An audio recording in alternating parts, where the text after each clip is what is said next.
Welcome to the History of European Theatre podcast. My name is Philip and thanks for joining me on this journey through millennia of theatrical history. Episode 17, The Wasps, Legal Laughter. Last time, Socrates took centre stage, or at least a caricature of him did, in The Clouds. The following year, 422 BCE, Aristophanes presented The Wasps at the Linnaea Festival. It's not quite clear from the records if it came first or second, but it remains one of the most highly thought of old comedies and provides more fascinating insights into Athenian society in the 5th century BCE. The play opens with two slaves asleep in the street. The house behind them is covered with a large net. The slaves, Xanthissa and Sosius, wake and tell of how they're keeping watch over their master's father, Philocleon, who has a very strange disease. He is addicted to attending the law courts, and the two slaves can't understand why he doesn't have the normal old man's addictions of gambling and drinking. The law court addiction means that the old man does not sleep well, has become a hoarder, has some rather poor hygiene habits, and becomes easily obsessed and paranoid. Pericleon, his son, has tried many things to cure him, including counselling, taking him on holiday, and all sorts of medications, but nothing has worked. In desperation, he has turned the house into a prison and keeps his father contained there. Currently, he's sleeping on a wall from where he can see the courtyard of the house as soon as he wakes, to keep an eye on his father. When Philocleon does wake, he almost escapes, having disguised himself as smoke, and comes through the chimney. But Pericleon spots him, and he just manages to push him back into the house. As the slaves settle down to sleep again, Pericleon warns them to be on the lookout for the jurors who will soon arrive to collect his father. He says of them, "Why, this class of old men, if irritated, becomes as terrible as a swarm of wasps. They carry below their loins the sharpest of stings, with which to prick their foes. They shout and leap, and their stings burn like so many sparks." And the old men enter. They have heard of their old comrade's imprisonment and have come to rescue him. They swarm about Pericleon and his slaves like wasps, and Philocleon is passed around between them. Eventually, they agree to resolve the issue by debate. It's a debate that focuses on what advantage Philocleon gets from volunteering for jury service. The old man takes the floor and describes what he likes about the jury system. There's the pay he gets for each attendance that gives him independence in his household, and the pleasure he gets from the attentions of the rich and powerful people who come to negotiate for his vote. And then there is the freedom to interpret the law as he sees fit, as there's never any review of his decisions. Pericleon responds by pointing out that it's the petty court officials that really control the jurors, and that the pay is not as much as it could be, as the city wealth goes to the private coffers of those in charge, like Cleon. The chorus are persuaded by his arguments, but to make things easier for his father, Pericleon suggests that he will make a courtroom in his house and give Philocleon a juror's fee for presiding over domestic disputes. The first case presented is between a dog who looks a lot like Cleon, who accuses another dog, who looks a lot like Laches, an Athenian general active at the time, of stealing a Sicilian cheese and not sharing it. Pericleon speaks for the kitchen implements, who are the witnesses for the defence, and brings on the puppies of the accused to try and appeal to Philocleon's softer side, but he remains resolute. Pericleon then tricks him into using the wrong voting jar so that the accused dog is acquitted. In a state of shock at the outcome, as he's never before voted for acquittal, Philocleon retires to rest. The chorus take up the parabasis, where they praise Aristophanes for standing up to corrupt politicians like Cleon and berate the audience for not seeing the merit in the Clouds last year. The older generation are praised for their bravery at the Battle of Marathon, and it's compared with the greed of the current rulers. Philocleon and Pericleon return, discussing a dinner party that they've been invited to.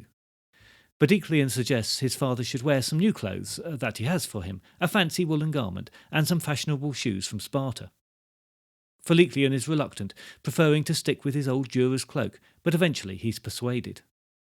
They leave for the party, with Philocleon assuring his son that he won't drink any wine, as it always ends in trouble when he does. But Pericleon is relaxed about this, feeling that men of the world like them can always talk their way out of trouble. A short second parabasis reminds the audience about the previous disagreements between Cleon and Aristophanes. A servant enters and tells how Philocleon got very drunk and behaved badly at the party, insulting most of the guests. He's now on his way home, picking a fight with anyone he bumps into on the way.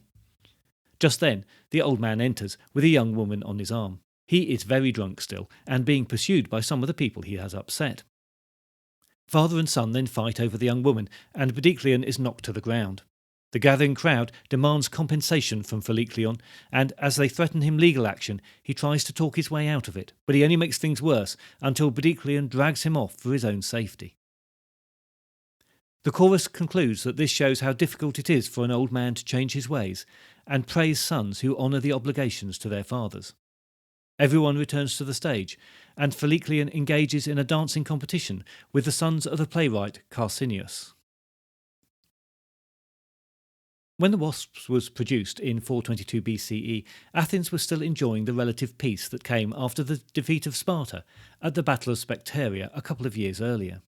It's a victory that Cleon was able to take some credit for. As with the clouds, Aristophanes diverted his ire from the never-ending war to more social concerns, but Cleon still took his attention. Cleon had fully established himself as a dominant leader in the assembly off the back of the war successes and other populist policies, and as we know, he and Aristophanes had history. Despite the previous legal proceedings against him, Aristophanes continued to target Cleon and portray him as a corrupt warmonger, and this was no hidden or opaque criticism. In this play, the main characters are Philocleon and Philocleon, which mean lover of Cleon and hater of Cleon, respectively. Philocleon is a not very pleasant old man who has no self-control and is using corruption in the courts to his own ends. Conversely, Philocleon is pleasant, law-abiding, and cultivated in his tastes.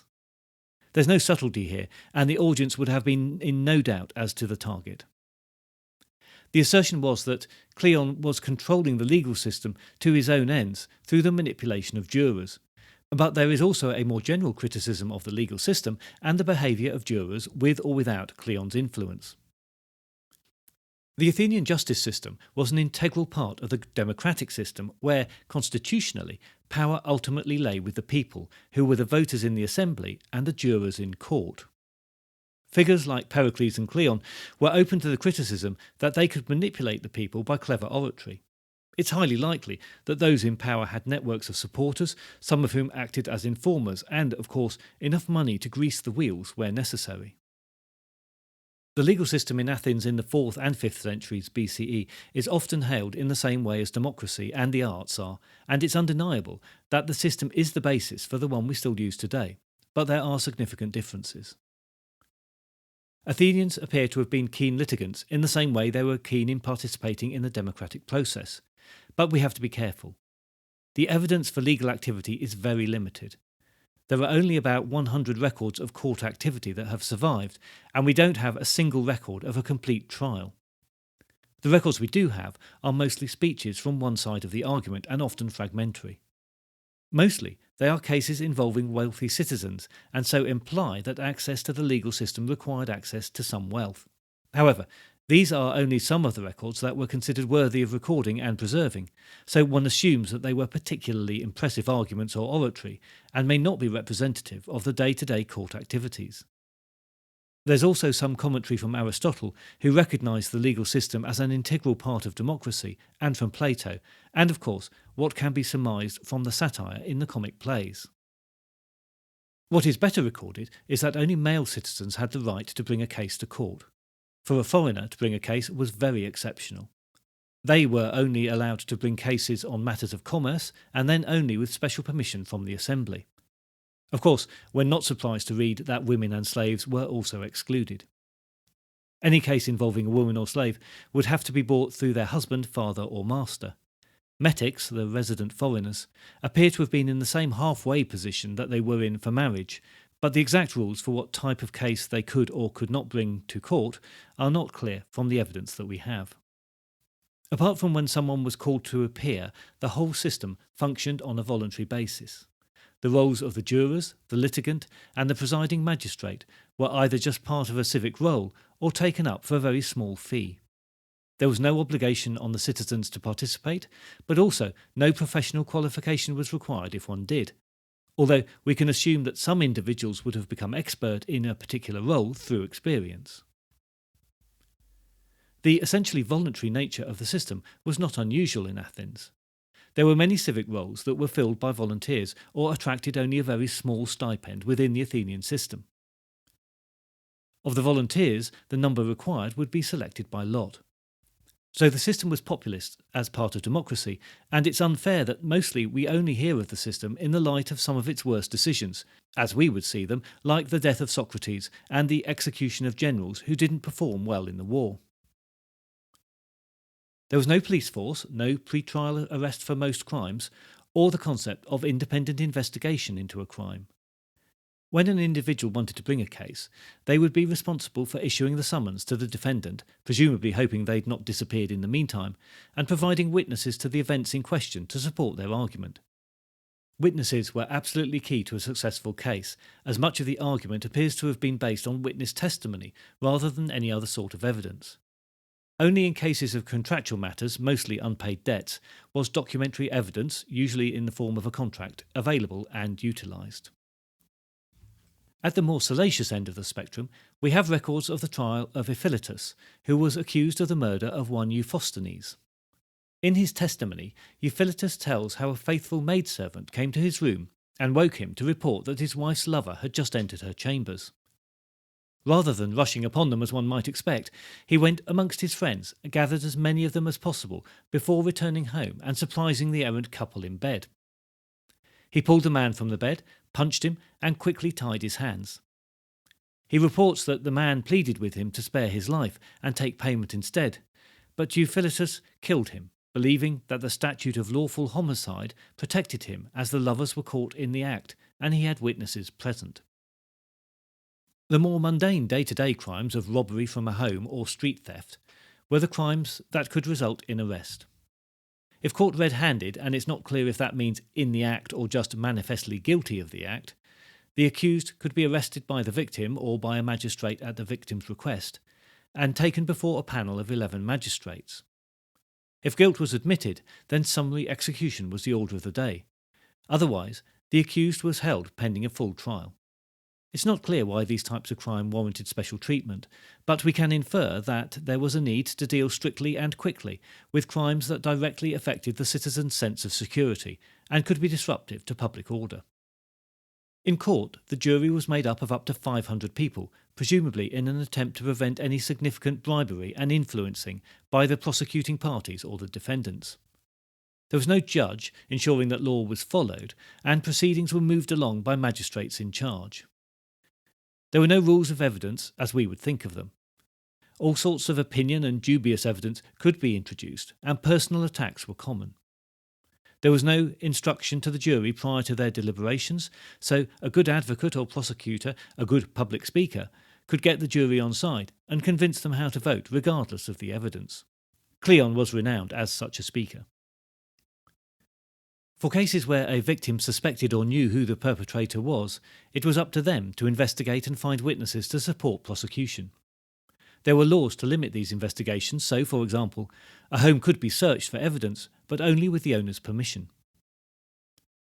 Once an accuser decided to bring a case, they had to get their suit drawn up and, accompanied by a witness, deliver a summons in person to the accused. On an agreed day, the accuser then presented the case to a magistrate, who collected fees and made diary arrangements with the court. There were a series of preliminary meetings that we have little evidence for, but appear to include the presentation of evidence and documents to be used in the trial, which were then kept in a sealed jar until the case came to court. These meetings do not appear to be for the purposes of rejecting cases on legal grounds or as a means of getting a pre-court settlement, as we might think of them today. Proceedings then moved to the courtroom, where parties were expected to speak for themselves, but could use the services of speechwriters and have support from advocates speaking on their behalf. To reiterate, there was no professionalism here, so no legal language developed. The records of speeches that we have show laymen retelling events in what appear to be their own voices, so a visit to an Athenian court may not have been as daunting a prospect as we might think. Time allowed for cases varied depending on their seriousness, but no trial lasted longer than a day. Accusers and defendants were both allotted a fixed time in which to make their case, which was monitored by the use of a water clock. Each speaker was allowed to proceed without interruption and to present evidence to support their claim. Knowledge of laws came from their public display. They were carved onto stone in public areas and later made available on scrolls in public buildings, so both parties were expected to quote the law relevant to their case. There was, however, no mechanism for contradicting any misquoting of law. The jurors then decided on their vote, and the result was announced, but not formally recorded as far as we can tell from the evidence we have. There was no appeal system, so the jurors' deliberations were final, which put them in a powerful position, combining what we now have as two very distinct roles of jury and judge. Not every dispute had to go to court. There was always an option to hire some thugs and take some personal revenge where witnesses and evidence couldn't be found. Alternatively, the two parties could agree to go to a third party who, for a fee, would provide binding arbitration. If a route to court was decided on, then this was either considered private, a case brought by a victim or a close relative, or public, a case brought by any citizen. This distinction was brought in as a way to help ordinary citizens bring a case, but it's not clear how effective it was and may have resulted in the powerful bringing cases for their own ends. In the examples we have, the prosecutor always has something to gain from the action, and it was possible to bog down a political or commercial opponent in legal proceedings that could become protracted and a distraction from other matters. Which brings us back to Cleon. There may have been a pool of up to 6,000 jurors selected every year who were paid a small amount for each case that they were involved in. Cleon had been able to amend rules about the payments made to jurors, and although they were still small, it seems that jurors became indebted to him, and he was accused of packing juries with his supporters. The jury payments were a good way for old men to get some income, and they became something of a pension for a large group of older men in the city, so it's easy to see how they might come to rely on the income. Cleon is reputed to have used the legal system extensively to prosecute political enemies, and likely for personal gain too. Given that the jurors were paid as they worked, it's perhaps not surprising that Cleon was in their favour, as he generated work for them. The degree to which he was corrupt, or was using the system to his best advantage but within the legal limits, is really not clear. As the debate in the legal system develops between father and son in the play, Aristophanes maintains that the system is corrupt, and the jurors misled by Cleon and his like. The two dogs in the domestic trial explicitly represent Cleon and Laches, and the Sicilian cheese they're fighting over refers to the bribes that Laches was accused of taking from the Spartan cities on the island and kept for himself. The chorus of old men and boys were, we think, costumed as wasps, no doubt with stings protruding from their rear. Translations vary, but there are many references to stings, how they protrude and harden. Lines from the chorus leader like, "I feel my angry sting is stiffening," the sharp sting with which we punish our enemies, must surely have been played for innuendo as much as the criticism of Cleon that follows. Old men strutting around in bee costumes and speaking words that could have salacious double meaning would be comic even today. The comedies suggest the Greek audience liked their entertainment satiric and ribald. These scenes can easily be played for knockabout comedy. Then, sometimes, it takes a darker turn. When in a rage with his servant Xanthippus, Philocleon says, "Don't you remember the day when I surprised you stealing the grapes? I tied you to the olive tree and I cut open your bottom with such vigorous lashes that folks thought you'd been raped. Go away, you're ungrateful." Not so funny for us today, but in its time perhaps more acceptable. If you, like me, are old enough to look back on comedies that were on primetime television in the 1970s and 1980s, then it's easy to see how quickly sensibilities change. In some ways it's surprising that we can see any of the humour in these very old plays, but it's there in places at least, and that speaks to how aspects of human nature are unchanged in all that time. I think it's particularly worth noting the opening of the play, which is very strikingly visual. I've spoken quite a lot about the ability of the language to set the scene, and how important that was in the tragedies, which in many ways are theatre of the imagination. The comedies, I think, rely much more on the visual, not least because not all humour is verbal, and where it is, it can be enhanced through the visual. The opening image of the three sleeping men and the netted house is quite surreal and must have made the audience sit up and wonder what was coming next. Then the scenes of the old man trying to escape from the house, first disguised as smoke and trying to climb up the chimney, and then to fly off as a swallow, were surely played for the visual joke of the old man trying to be athletic, and must have been full of slapstick comedy. As in The Clouds, there are many topical references that are now lost on us, but no doubt would have caused much amusement among the contemporary audience. Characterisation is seen as one of the strongest points of the play. So much so that even the chorus of waspish old jurors have more character than any chorus we have come across before. Although Bodicleon and Philocleon are representative of the two sides of the debate, they too are also surprisingly well-drawn characters. Philocleon in particular is not only comic but quick-witted and appealing despite having quite a nasty side to his character. Like Socrates in The Clouds, he's a character who believes in what he's doing and as such garners our sympathy, even if Aristophanes clearly wants to show that he's in the wrong in his beliefs. It's easy to imagine how he could be played as a comic dirty old man, but then he also expounds on the problems brought about by old age and addiction, so in turn he's quite a sympathetic character. If Strepsiades in The Clouds leaves us feeling that he rather deserved to be exposed for the devious fraud he is, then we leave Philocleon, well, rather liking him, which is probably not what Aristophanes intended. In the usual form, the play ends with a dance by the cast, centering on the old man for most comic effect. He dances with the sons of the playwright Carcinus, who was a well-known tragedian of the time. None of his works survive complete, nor those of his sons, who were also playwrights.